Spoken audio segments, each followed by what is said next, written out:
UFC 291 is just this week, and this is one of the most stacked cards of the year. Honestly, when I saw this fight card, I was like, oh, this is incredible, man. Unfortunately, Paulo Costa versus Ikram Aliskerov has been taken off the card, but it's still very, very, very stacked. The BMF belt is on the line. Personally, I don't really agree with the BMF belt, but we're going to be going over a prediction of every fight on the main card today for this absolutely jam-packed stacked card. Starting off, Stephen Wonderboy Thompson versus Michael Pereira. Michael Pereira, if you don't know, you should know, he's one of the most crazy fighters in the UFC, always doing flips, backflips, spinny shit. He's also an underrated grappler as well. I feel like out of these two, Michael Pereira's the better grappler, but I don't think he's going to try and grapple with Stephen Wonderboy Thompson purely because, listen, it's UFC 291. He's been promoted to the main card. Everybody's going to be watching. I don't think he's going to try grapple. Everyone's expecting to be this some fun, striking matchup, and I think that's what he's going to go with. The matchmakers have done really well on this one because this is going to be such a good striking matchup. But I'm going to go with the winner by Stephen Thompson. I think he's one of the best strikers in the UFC, and I feel like he's a better striker than Michael Pereira, MICHEL Pereira. I don't know how you say it. I'm going to call him Michel. But I think Stephen Thompson's one of the best strikers in the UFC, and I think it's just I don't know, man. If I had to give it to the power, I'm going to give the power to Pereira, but I'm going to say Stephen Thompson by unanimous decision. I think he's going to point fight him a little bit. I think there'll be times when Pereira does like moments where he'll just sprint towards him and catch him, but I think Thompson's, he's experienced enough. He's one of the best strikers in the UFC. He's going to keep him. He's going to point fight him. And I'm going to go, it is only a 3-round fight. I'm going to go Stephen Thompson by decision. This was originally meant to be a fight night, a 5-round fight night main event, but it's been promoted to UFC 291. So, yeah, Stephen Thompson. But Michael Pereira, listen, this guy's been in the UFC a long time as well. Wonderboy, I don't know, I'll give it to Pereira though. I'll give it to Wonderboy, sorry. Pereira's definitely a talented striker, he's known for his striking, but I feel like Pereira's good because he mixes in his grappling with his striking, but I don't think he's going to be mixing his grappling in against Thompson. I'm going to go with Stephen Thompson by decision, but this will be a very, very fun fight. It's impossible for this fight not to be fun. I think it's going to be very, very fun. Then we move on. Michael Chiesa versus Kevin Holland. Again, Kevin Holland, a very fun striker, coming off a loss, I think, to Wonderboy? No, coming off a win against Santiago Ponzinibbio at UFC 287. Holland's got power. Holland's a very weird striker. Chiesa's more of a grappling type guy. He's got striking, but he's not known for his striking. The striking in this matchup definitely goes to Kevin Holland. The grappling definitely goes to Michael Chiesa. If Michael Chiesa can take him down, then that's huge, but I think Kevin Holland, he's got experience with Khamzat Chimaev. He's experienced with Khamzat Chimaev. Just fought Ponzinibbio and knocked him out cold, and he was a tough test for Holland as well. He's fought Stephen Thompson. That was a striking matchup. I'm going to go with Kevin Holland here. I think it's going to be a classic grappler versus striker. Chiesa's going to try and take it down. Holland's going to try and keep it on the feet, but I think Holland's going to manage to keep it on the feet more. And I think he's going to clip Chiesa a couple of times. Like I said, it wouldn't surprise me if Chiesa takes him down and keeps him on the floor for a majority of the fight. But I genuinely think Kevin Holland's is going to be able to point fight to a victory here. I think it'll start off, and I think Chiesa might have success in the early rounds. I think he was going to try and... what can I see happening? I see Chiesa, kind of like Marabaldo, pinning Holland against the cage for the first round or two. Then in the second round, Holland's going to have success. Then I think in the third round, Chiesa's going to be a little bit tired, a little bit, droopy, and Kevin Holland's going to tee off on him in the third round and pick up that win. This is a good matchmaking. It's classic grappler versus striker, but I'm going to go with Kevin Holland by decision. Kevin Holland by decision I'm going for here.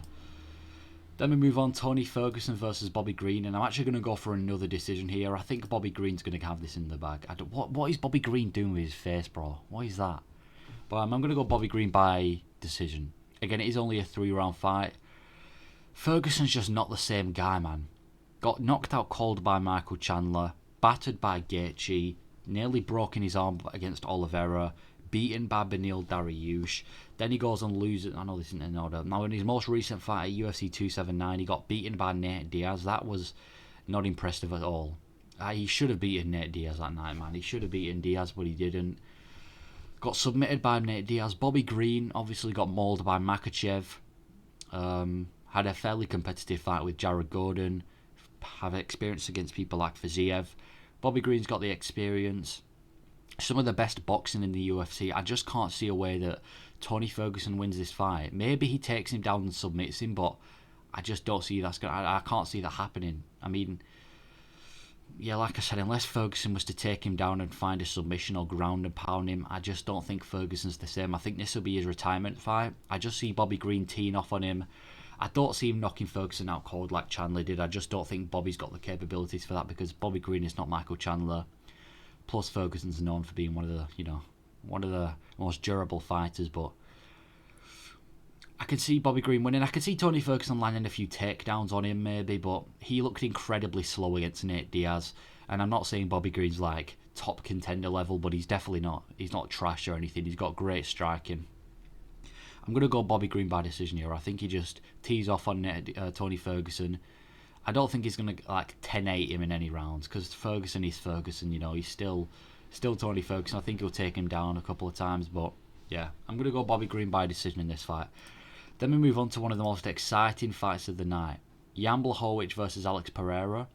I'm going to go Jan Blachowicz by either first round or second round submission or ground and pound. I'm going to go ground and pound in the second round.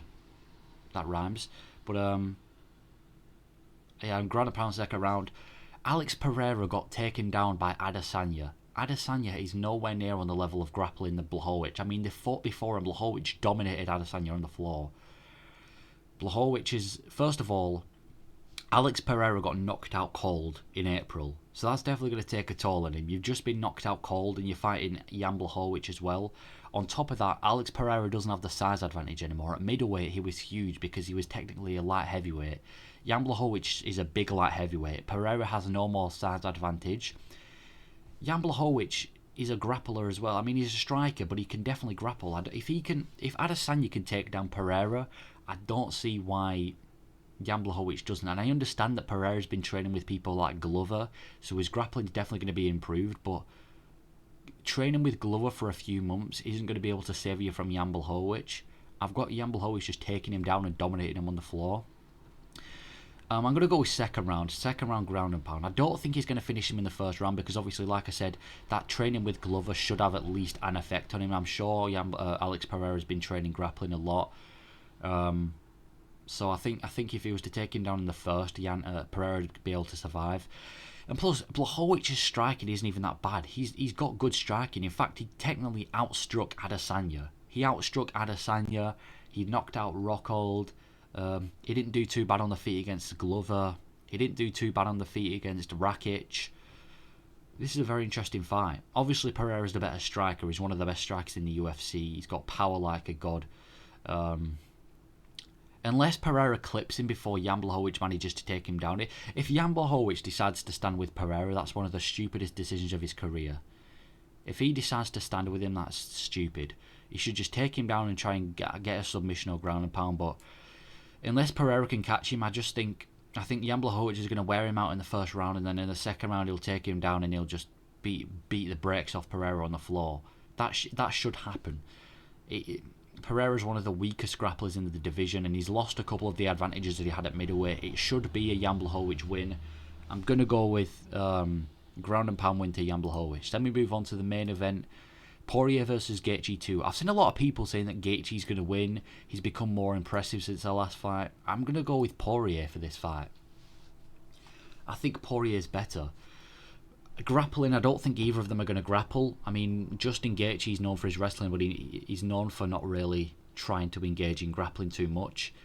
If anyone's going to get a submission, it's going to be Dustin Poirier. He's going to be Poirier. He submitted Chandler. Poirier, BJJ black belt. I think if anyone wins on the submission side, it's probably going to be Poirier. I just think Poirier's better. I think he's a more technical and cleaner striker with more well, maybe not more power, but Gaethje, he's definitely different since our last fight. Gaethje's definitely, instead of just run and swing and hope for the best, he's a lot more composed and calm now. Very impressive fight against Fiziev there. But I just think Poirier's the better fighter. I mean, he's beaten Gaethje before. I'm going to go with Dustin Poirier. This might sound weird. I'm going to go Dustin Poirier by 4th round doctor stoppage. I think he's going to make some cuts on Gaethje, elbows, absolutely box his head off. This is a 5-round fight as well. I can see Dustin Poirier boxing the head off him, and the doctor comes off and stops the fight in the 4th round. Yeah, I've got Poirier finishing Gaethje. Don't get me wrong, Gaethje is way better than the last time they fought, but so is Poirier. I mean, they both lost to the same guys in Khabib and Oliveira, but they've both fought Chandler. Poirier finished Chandler, Gaethje didn't. On top of that, Poirier fought McGregor, knocked him out, and then dominated him in the other fight before his leg broke. Gaethje since then has beaten Fiziev, which was an impressive win. But I'm going to go with Dustin Poirier. I just don't see how Gaethje can win this. On the striking, I've got to give it to Poirier, and I don't see Gaethje grappling in with him and winning in the grappling department, and I really don't see this going to the decision. But yeah, that is my picks on this absolute stacked card. I've got Poirier by 4th round doctor stoppage. Let me know your takes. Let me know if your picks. Yeah, that's what I'm going for.